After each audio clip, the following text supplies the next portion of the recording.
All right, good. I'm finally live. Hopefully, my audio is working. This is my first time putting up a video. I actually was planning on doing videos in the very short term, like in the next month or so.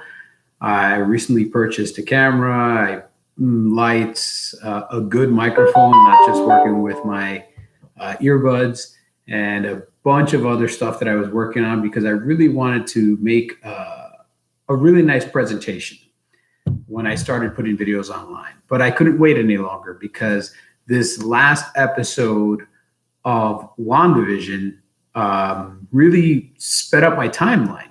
I wanted to make videos since forever because I love movies, I love TV, and everything entertainment based, video games, comic books. That's what I grew up with. That's what I really like. And when the opportunity came up to kind of get on YouTube, like anyone, you're always a little bit hesitant to jump onto something and not look professional. Like right now, I don't have my camera, I don't have my good microphones, anything. But again, WandaVision episode 4 made me want to get on here because there's so much to talk about. The first 3 episodes of WandaVision have been good. They haven't been they've been interesting. Let's put it that way. It's something completely different than we've seen before from any of the DC or Marvel content. It's something way outside the box. It's something that is unique, especially for Marvel, because they usually tend to follow a very strict pattern. Whereas DC sometimes does things a little bit crazy, sometimes good, sometimes bad. Marvel has a very specific pattern that they follow. And this entire show really interested me because it seemed to be really out of left field, something completely different, traveling through time, but in a different manner.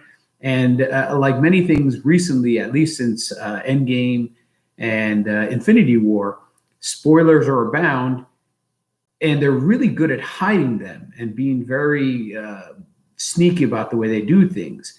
Obviously, the first 3 episodes, most people were shaking their heads, and there was a lot of conspiracy theories. Oh, this is maybe the advanced idea mechanic AIM, or this is Mephisto, or this is all these different ideas that are going on there. But this particular episode really, in one episode, really caught us up and also sets a projection for where we're going forward. Now, since the beginning, I've always thought that Wanda was actually the cause of this. I never thought that there was a bigger bad guy or somebody else. I always really believed that Wanda was 100% to blame for everything that's going on. And in this episode, we find out that Wanda is to blame for what's going on here, and we get a little bit more insight. And it's very interesting because I read a description for the show from Variety, and it said that this was really a journey into a woman dealing with her pain. And Wanda, more than anybody on the MCU, is probably dealing with more pain than any other character that we have come to know. Bruce Banner is dealing with the loss of Black Widow and so forth. But if you think about Wanda, she lost her parents. They were killed by a Stark Enterprise bomb. Then her brother was killed. Then the only person that she had a real connection with, Vision, was killed twice in front of her. Killed, then rewound, and then killed again, which, man, that's brutal. And if you know anything about Wanda's powers, she has,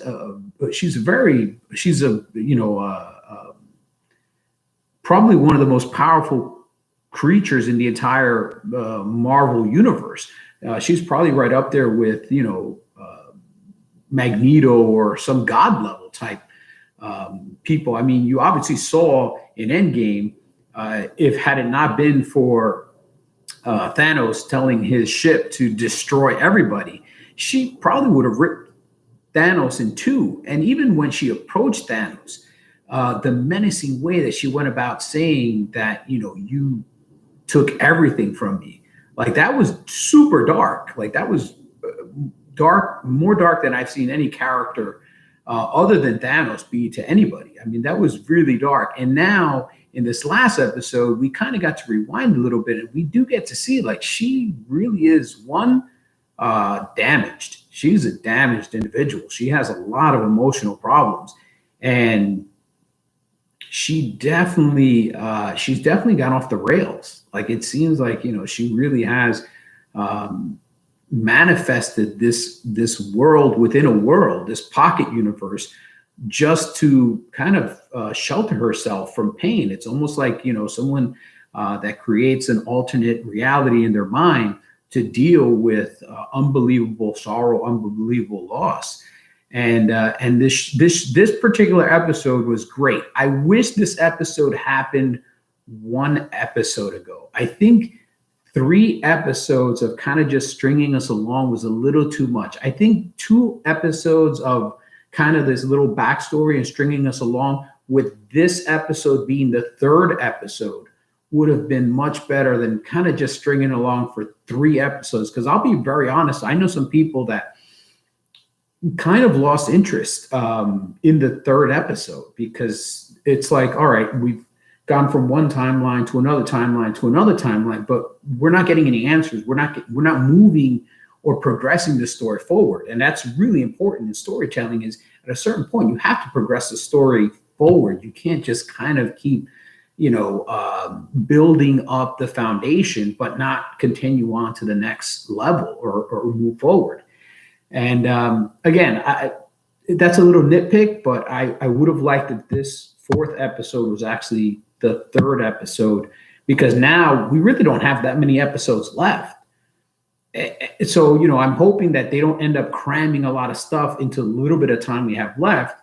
And maybe they could have used some of that time that they wasted in 3 episodes of setup with a little bit more time for really letting the true plot roll out and all the nuances really work themselves out. So I'm hoping they don't screw the pooch on that one. It's Marvel. I mean, it's very hard to bet against them. They have a great track record, but TV is something new for them, at least for these particular people, because we do know that they've done other TV, some good, some not so good. We all saw Inhumans at least once. And then Agents of S.H.I.E.L.D., same thing, kind of lost its direction, but Agents of S.H.I.E.L.D. was not really run by the same people that are running this. At that time, Kevin Feige didn't have full creative control. There was a difference between movies and TV creative control. So it's hard to bet against Kevin Feige, because, I mean, let's be honest, the guy, you know, pisses excellence. The guy is the Ricky Bobby of producers right now. So back to this episode. It starts out very interesting. In a way, we are reliving the first few episodes, but now we're reliving them with S.H.I.E.L.D. and with the people that are outside of this virtual bubble that Wanda has created. And specifically, we're reliving it with Miss Rambeau. Now, this is the first time that they've kind of address something that a lot of us have spoken about for a very long time. When people remanifested after the blip or the dusting, when the Hulk snapped his fingers and said he wished everybody back. Okay, that's great. But how did you wish them back? Did you just wish them back to come back exactly where they were when they left off? Because here's the problem.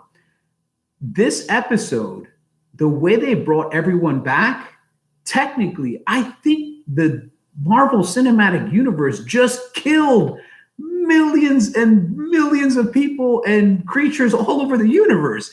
Because think about it, Monica Rambeau dusted while she was in the hospital visiting her mom. She remanifested in the exact same place where she dusted. So let's say I dusted while I was in a flight from New York to London. Did I just remanifest at like 35,000 feet over the fucking ocean? Like, I just plummeted to my death Thank you very much, Marvel. You just massacred millions of people. This is one of the things that I've always said. I was like, no. The Hulk, when he snapped his fingers, I'm sure he thought about let everybody return in a way that's safe, in a way that, like this is a huge plot hole that many of us talked about. And now Marvel has just addressed the plot hole, but they addressed the plot hole with a massacre, with genocide. They killed millions of people. Like, let's say a guy was, standing in a building on the 58th floor. And since the dusting, that building was torn down and now it's a park. Some guy just dropped 58 stories onto like a kid's playground.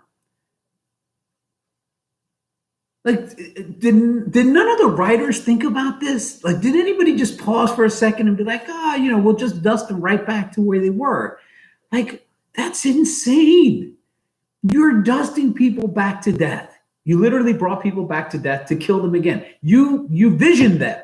You did a Thanos on Vision. You rewound the clock to literally kill them twice. So that was there's a bunch of stuff to take away from this episode, but that's the one thing that I'm just like, holy crap. This is one of the reasons I had to make this video. This is one of the reasons I didn't wait until I had my fancy camera and my lights and everything else up and running. Like, I could no longer hold my tongue. I need to put this out there in the ether. Marvel is just killed so many people. All right, so let me move on from that, but it's going to stay in my head for a long time. There's nothing that's going to change my mind about the fact that Marvel just homicided, so many people. Anyway, yeah, and dogs. What if my dog was with me on the plane when I was flying, and now my Fido just plummeted to his death because he reappeared exactly where he disappeared in his carrier, where the belly of the plane should have been. And now, I have to live with the fact knowing that, oh my God, my dog came back and plummeted to his death. Thanks, Marvel. That is really, really bad writing right there. That is, oh, Jesus. Anyway, so that was the first thing. Everybody dusted back, which was interesting to see everybody dusting back and how the world would react, because obviously coming back from the dusting would have been, a massive thing, especially after missing for several years. I think it was 3 years, 4 or 5 years. It was a big gap of time where people just disappeared. And now she's back. And it turns out that sometime between the 80s, when she was in Captain Marvel as a younger child, adult, to now, which is in the present, which is she's an adult now. She's gone to college. She's her mother was part of SHIELD, part of SWORD. Again, lots of gaps. When did SWORD actually become a thing? Because we really haven't heard about SWORD until very recently in many ways. In some ways, we did hear about SWORD in some of the movies, or two of the movies. But, so SWORD has kind of been there this whole time, but we've never really talked about SWORD. So through Avengers Endgame and Infinity War and Ant-Man 1 and 2 and all these other things, like SWORD has been there, but we've kind of just been more on SHIELD than SWORD, which is odd, because that, again, these are narrative things that I feel like are missing. Like, somebody's not connecting things correctly, right? Again, maybe I'm thinking a little too deep here, but this is, again, I'm left with a lot of questions. And I know this show is supposed to leave you with questions, but it should leave you with questions about this show, not the overall arc of the Marvel Cinematic Universe. Anyway, she comes back. She's grounded because she blipped. And so now they have to wait some time, I guess, before she's allowed again to go back to going to space. I mean, again, it was never addressed in any of the previous 35 million Marvel movies that people were going to space specifically because they were with sword. Okay, this might be how they bring back mutants. They might just be like, yeah, mutants are just here. But we never saw mutants during Avengers, during the first invasion of New York City. We never saw mutants at any of these times. Yeah, it doesn't matter. They were just here. Why didn't the Fantastic Four help during Avengers Part 1 when the Chitauri were invading New York City? They were just busy. How about the X-Men? Because, Professor Xavier's mansion is literally just like 20 minutes up the road from New York City. They were just busy too. Like, Marvel is going to have a lot of explaining to do to try to like really bring this all together. But I digress again. So now she goes to, somebody calls her. So right off the bat, great character coming back from Ant-Man 2, Jimmy. Jimmy's back. I love the character. I love the actor. He's just good. He's just like a nerdy FBI guy. And I like his whole little backstory. When he was a kid, he had a picture of Elliot Ness on his wall. For those of you who don't know, Untouchables, great movie. If you haven't watched it, put down your comic book, put down your game controller. You have to watch Untouchables. Kevin Costner, Sean Connery, unbelievable movie. Just great. Might be a little hokey today, but still a great movie. So it turns out that there is a town in New Jersey, from New Jersey originally, Westview, and it kind of has disappeared off the map and nobody remembers it. And even the police officer, who has a patch, and if you look closely at his jacket says Westview, but he says he works in Eastview, which I thought was really funny.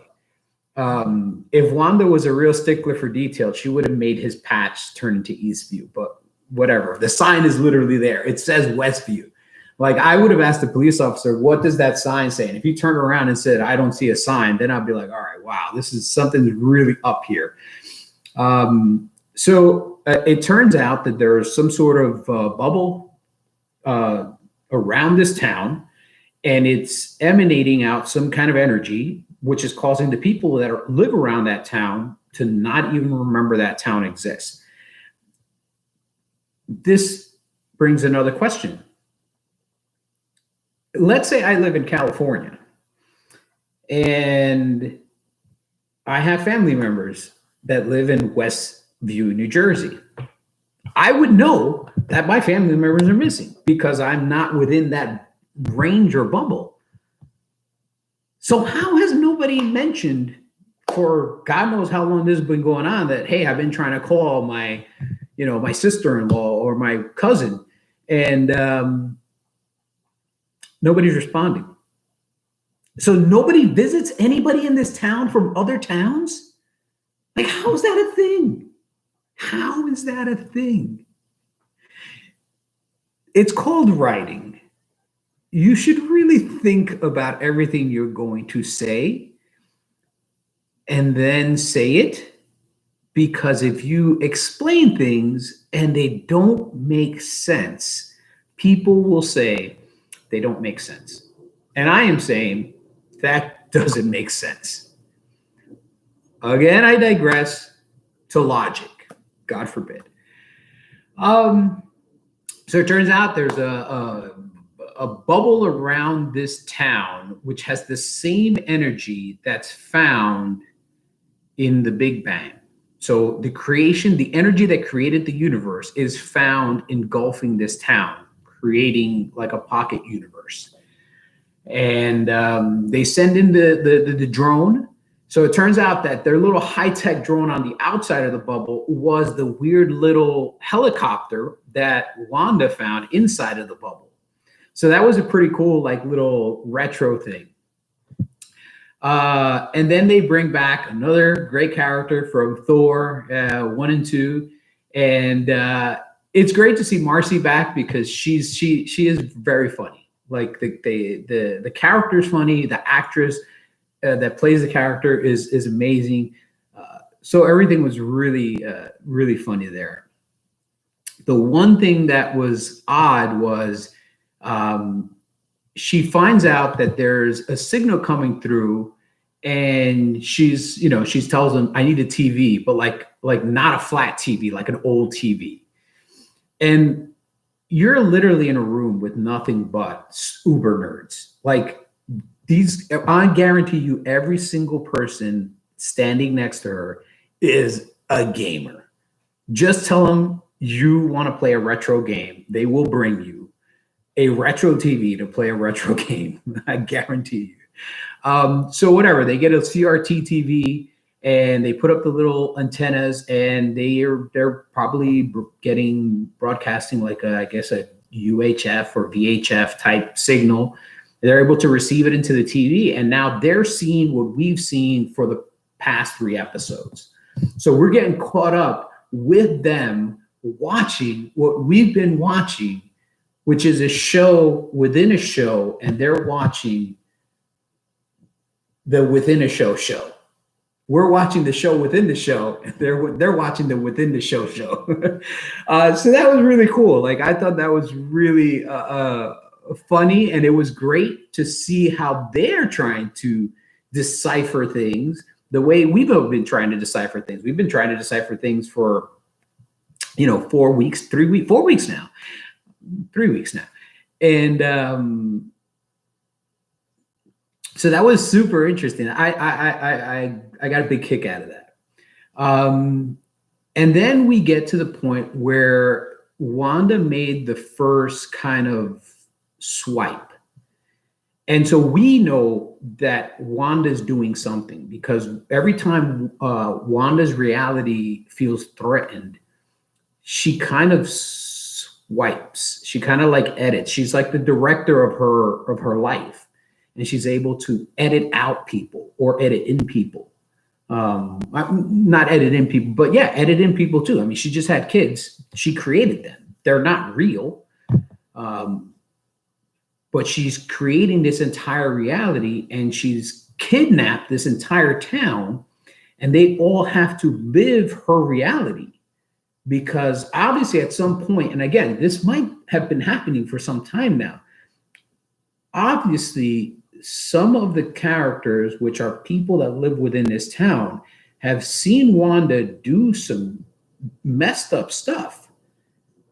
Because if you think how afraid they are of breaking character, like they're all going along with it, because at some point Wanda must have menaced them, or Wanda must have made somebody disappear or something. And why else would they go along with this? I'm sure there's some manipulation going on, because even when Monica Rambeau went in, at first she kind of forgot who she was. She just kind of fell into this character. Whereas, outside of the bubble, she was one person. Inside of the bubble, she was changed to somebody else. But even she eventually came around and started realizing something's wrong. So the people that have been in there much longer than her, I'm sure have all realized that something is wrong. And I'm sure at some point somebody must have said something, and then Wanda did something. And then everybody else was like, hey, shut the hell up, man. Unless you want to end up like, neighbor whatever who got ejected to space or dusted or torn to shreds or crushed, like, shut the hell up. Just go along with this until we can figure out how to escape. I'm sure that's exactly what almost every single person in that entire show inside of Wanda's little bubble is like thinking about. Let's just go along with this. Somebody's either going to help us or we're going to figure out a way to escape. I mean, that's literally what the neighbor was doing in the last episode. I think what he was doing is he's actually trying to break his way out of whatever prison that, Wanda has created. So that was really weird to see again, but obviously the agents didn't get it the first time. Then they sent in the sword guy in a hazmat suit, but hazmat suits don't exist in Wanda's reality. So when he came out of the sewer, he was wearing a beekeeper suit. And again, when Wanda saw that, she edited her life. She, she's the director, she's the producer of this reality. She's everything. She edited the guy out because the guy was manipulating or breaking into her manipulation of reality. So again, swipe, edit it, and all of a sudden, it skipped again. And they were like, what's, that's like the first big skip was that skip. The next big skip was when Jimmy was able to break through on the radio, and Wanda realized like somebody's breaking into my reality, and she skipped again. And this time Marcy kind of started catching on to it, like, wait a second, what happened? Like somebody's editing out reality. Somebody is changing reality every time something changes. Now, my biggest thing is I don't understand how Vision kind of works into this, because Vision is dead. I mean, there was that one image when she looked at him, and it was the dead him, the one that Thanos had just ripped the Mind Stone out of his head and left like that huge hole in his head, and he was just gray. Like that freaked me out. That was like a zombie moment. Like that was like, oh my God, the living dead. For like a second, he was like the living dead. But again, that's, this is the reality that Wanda's painting. Wanda's painting a reality to protect herself from pain. And every time that pain starts to like creep in, or any memory of the pain starts to creep in, she's just wiping it from reality. She's just, clean slate, starting over. I'm going to move forward. Let's keep doing this. Like she really doesn't want to live in the world outside of the bubble. She wants to create this bubble where she's safe, where she's not hurt. It's wild. It really is wild. Like I'll give it this much. This episode here really, I think, starts to lay the groundwork for what I believe is the reality. Is because we know for a fact that this show and the next Doctor Strange and the next Spider-Man movie are all intertwined. I'm thinking that maybe not on this show, maybe somewhere down the road, but on this particular show, I really think that that Wanda is the big bad. That Wanda is in so much pain that I think by the end of this show, what might happen is that bubble that she has might actually grow exponentially. So think about this. If we know that Doctor Strange's next movie is called The Multiverse of Madness. I'm fairly sure that in that movie, that's when you're going to see Mephisto. Because that would make more sense, because Mephisto is a demon, and we've already seen Doctor Strange fighting demons. So that would make more sense. Mephisto in this show kind of doesn't make sense. I think this show is a big setup to make Wanda the big bad for like that movie. And then maybe in that movie, we get to understand that Mephisto feels this is an opportunity for him to take advantage of Wanda and maybe, do something where he can break into our reality. Again, that's down the road a little bit. But this, if she can create a reality where people live within, then that would also explain why in Spider-Man 3, you have the possibility of, these Spider-Men from these different universes merging together from the Spider-Verse, because maybe Wanda breaks reality. And if Wanda breaks reality, then multiple realities would start cross-sectioning each other. I don't see how Spider-Man would fix realities, but, hey, you never know. So back to this episode, after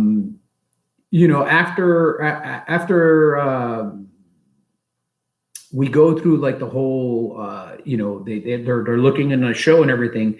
Finally, they get to the point where we were at last week, at the end of last week's episode, where Monica Rambeau starts to realize and says, Ultron killed your brother. Which I'll be honest with you, when she said that in the last episode, and then I looked at Wanda's face, I was like, wow, we're about to see a murder. Because Wanda really changed from like housewife Wanda, ha ha ha, happy, to no, this is the same Wanda I remember seeing right before she tried to rip Thanos apart. And that's exactly what happened. Like her face, her demeanor, everything about her went from the happy housewife, I just had 2 kids, to the same exact woman that I saw on the battlefield about ready to shred Thanos to bits. And I was like, wow, we're about to see a murder. Monica Rambeau is not going to see episode 4. And then we see that she did. She technically, first of all, I know a little bit about human anatomy. If I throw somebody through 3 walls, in the next episode, Monica Rambeau better be in full on traction. She's got a broken back, broken ribs, fractured pelvis, shattered collarbones, broken arm. I mean, she went through like 3 or 4 walls. And when you saw Wanda rebuild those walls, they weren't like particle board. They were walls. One of them had brick. I remember one of them had brick. How do you go through a brick wall and not get tore up? Like, I guarantee you, Monica is tore up. And if she's not, whatever. There's other faults in reality for the show. But that was like, wow. I mean, she literally sent her flying all the way out of the dome. And you get to see how menacing Wanda is. And then it's also, you get to see that she knows she's doing this because she repairs the wall because she wants to keep hiding. Like, she's trying to convince herself that this is reality. And even though she knows it's not reality, she refuses to give up on the fact that it's reality. Which is that's how you build a really good bad guy. If you think about think about Thanos. Thanos is the hero of his movie. In Avengers, in all the movies, what Thanos was building up to by wiping out half of all living creatures, he was doing it because of the belief that he would be doing a service to the other half, because now there would be less hunger and less need, less suffering. And those are the scariest bad guys because they are not bad guys. In their minds, they are the heroes. Thanos, in his mind, he's the hero. Like, a bad guy to me is some guy that like wants to rob a bank and you know, they're looking for like a monetary reward. They're looking for something that's like a tangible reward for their evil. You know, somebody that just wants to rule for the fact they want to rule. I want to take over this land because I want to take over this land because I feel I deserve it. But a real bad guy is a person that believes that they are doing the right thing. In their mind, they're a hero. They're not a bad guy. Like a twisty mustache bad guy knows he's a bad guy. If I'm going to rob a bank, I know I'm the bad guy. If I'm going to rob the bank because I'm going to use the money to save a bunch of children that are dying, I don't look at myself as a bad guy. And those are the scariest bad guys because they have conviction. They have belief in what they're doing because they believe in their minds they're the good guys. And that's the real problem that's going to happen with Wanda at some point is she doesn't think she's the bad guy here. She's the good guy. Everybody else is the bad guy. Everybody else has done her wrong. She's lost her brother. She lost her family. She's lost the love of her life. So everybody that's trying to get inside that bubble to free everyone else, they're the bad guys to her. She's the good guy. And the people on the outside that are looking in and are going to soon realize that Wanda is holding the entire town hostage. They're going to look at her as the bad guy, when in reality, you know, bad guy is which side of the coin do you think is right? Wanda believes she's right. I guarantee you, for not 1 second does she think she's wrong. She has the man she loves. They're together. Now they have 2 children. And then the people from the outside are going to come in and try to take away her kids, try to take away her husband again, the love of her life. Like, it's going to get really, really twisted pretty soon. And I don't think that Wanda's going to come out smelling like roses. I think it's going to be a really, really interesting next few episodes. So I'm going to try to do one of these videos every Friday after Wanda. And again, I'm sorry again, I don't have my best camera. I don't have my equipment. I wasn't going to start making videos for like another few weeks. I was still working out some of the technical glitches. I'm not a producer. I've never taken video editing classes or anything. I just kind of learned on my own. And I do want to continue doing these videos, but I definitely want to make a little bit of a better presentation with better lighting, better microphone, better camera. A nicer background. I'm still working on the background, and at some point, you know, some images and so forth. But this is my first video. I hope you like it. I hope you agree with some of my stuff. I hope you disagreed with some of my stuff, because it would suck if you just agreed with everything, because I know I'm not 100% right on anything. And again, if you think that I said something that might be wrong, please shoot me a comment, shoot me an email. I would be more than happy to respond. If you have any questions that you would like me to answer, shoot me an email, send me a comment. I'll be more than happy to answer your questions on my next video. And again, I hope to see you guys and girls pretty soon. And if you like what you hear, click subscribe, click like, and you know, let's try to build a community here. You know, I do follow a lot of other internet YouTube bloggers, and there's a great community out there of people that really, really do love the movies. And I think this is a great opportunity for us to continue to grow as a community. This is super important. Even you out there, if you've never made a video, it's super simple. Make a video. It's really worth it, because we want to grow this community. We want to grow the positive portion of this community. I mean, there's a lot of toxicity in certain segments of this community, and I'm going to try to avoid those like the plague, but obviously I won't be able to, because at some point I'm going to have to talk about Star Wars, and and we know that is the third rail on a subway car. That is the hot rail. That you know, you're either the greatest Star Wars fan ever, or you're a complete moron and you don't know anything. It's really sad to see, but that's, you know, we're going to try to stay as positive as possible. Take care.